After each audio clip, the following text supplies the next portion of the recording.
Assalamualaikum warahmatullahi wabarakatuh. Kami mahasiswa dari Universitas Islam Negeri dan Fatah Palembang, Fakultas Ilmu Tarbiyah dan Keguruan, Prodi Pendidikan Agama Islam, kelompok 4, mata kuliah Filsafat Pendidikan Islam. Video ini dibuat untuk menyelesaikan salah satu tugas dalam mata kuliah Filsafat Pendidikan Islam dengan dosen pengampu Dr. Syarnubi MPDI. Kami dari kelompok 4 terdiri dari 3 anggota kelompok yang masing-masing bekerja sama dalam memenuhi tugas dengan judul materi Konsep Manusia dalam Kajian Filosofis Pendidikan Islam.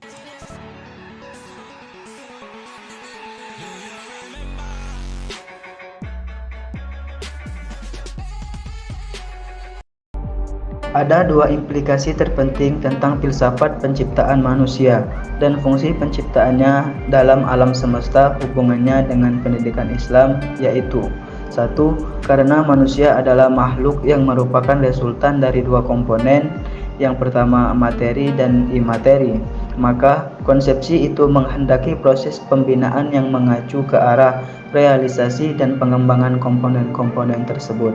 2. Al-Quran menjelaskan bahwa fungsi penciptaan manusia di alam ini dan tujuannya adalah sebagai khalifah.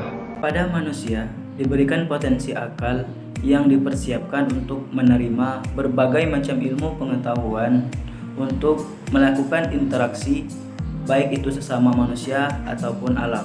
Dari pengetahuan itulah manusia menjalani hidup di dunia dan mengembangkannya melalui penelitian, memperoleh pengalaman, serta pendidikan, sehingga dari waktu ke waktu akan ditemui budaya, teknologi, dan pola pikir manusia yang senantiasa berkembang. Jika mempelajari sejarah masa lalu, kita akan temukan perbedaan teknologi dan budaya dari manusia tersebut, dan pendidikan merupakan motivator dari berkembangnya budaya manusia hingga terwujudnya kebudayaan yang maju.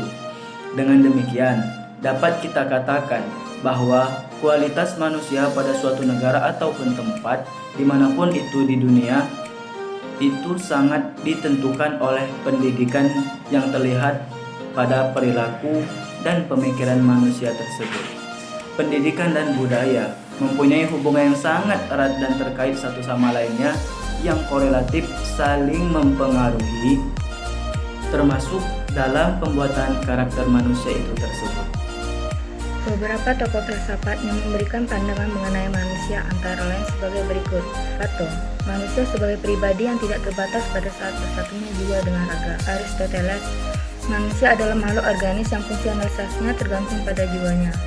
Rene Descartes, hakikat manusia ada pada aspek kesadarannya, eksistensinya ada pada daya intelek sebagai hakikat jiwa. Schopenhauer, kesadaran dan intelek hanyalah permukaan jiwa kita. Di bawah itu ada kehendak yang tidak sadar. Kehendak adalah suatu kekuatan yang menggerakkan intelek itu untuk dirinya.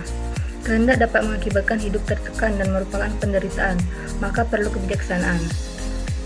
Auguste Comte berupaya menjelaskan tahap perkembangan intelek manusia dengan hukum 3 tahapnya. Dalam Al-Quran, manusia disebut dengan berbagai nama, diantaranya Al-Bashar, Al-Insan, Bani Adam, dan An-Nas. Nama sebutan ini mengacu kepada gambaran tugas yang seharusnya diperankan oleh manusia. Sehubungan dengan hal itu, maka untuk memahami peran manusia, perlu dipahami konsep yang mengacu kepada sebutan-sebutan tersebut. Manusia sebagai Al-Bashar. Sebagai makhluk biologis berarti manusia terdiri atas unsur materi sehingga menampilkan sosok dalam bentuk fisik material berupa jasmani. Manusia sebagai Al-Insan. Kata Al-Insan sebagai kata bentukan yang termuat dalam Al-Quran yang mengacu pada potensi yang diberikan Allah kepada manusia. Potensi tersebut antara lain berupa potensi untuk bertumbuh dan berkembang secara fisik dan juga potensi yang untuk tumbuh dan berkembang secara mental spiritual. Manusia sebagai Bani Adam. Konsep Bani Adam selebihnya mengacu kepada penghormatan kepada nilai-nilai kemanusiaan yang bersifat universal. konsep ini menitik beratkan pada upaya pembinaan hubungan persaudaraan antar sesama manusia. Manusia sebagai anas. Manusia diciptakan sebagai makhluk bermasyarakat yang berawal dari pasangan laki-laki dan perempuan, kemudian berkembang menjadi suku dan bangsa untuk saling mengenal. Kesimpulan dari materi kami adalah kata manusia merupakan istilah dalam bahasa Indonesia. Dalam bahasa Inggris, kata manusia disepadankan dengan kata man dan human. Dalam bahasa Arab, istilah manusia secara sederhana disepadankan dengan kata bashar, insan, dan nas. Dalam konteks bahasa Indonesia, manusia diartikan sebagai makhluk yang berakal budi atau mampu menguasai makhluk lain. Secara terminologis, pendidikan merupakan proses perbaikan, penguatan, dan penyempurnaan terhadap semua kemampuan dan potensi manusia. Pendidikan juga dapat diartikan suatu ikhtiar manusia untuk membina kepribadiannya sesuai dengan nilai-nilai dan kebudayaan yang ada dalam masyarakat.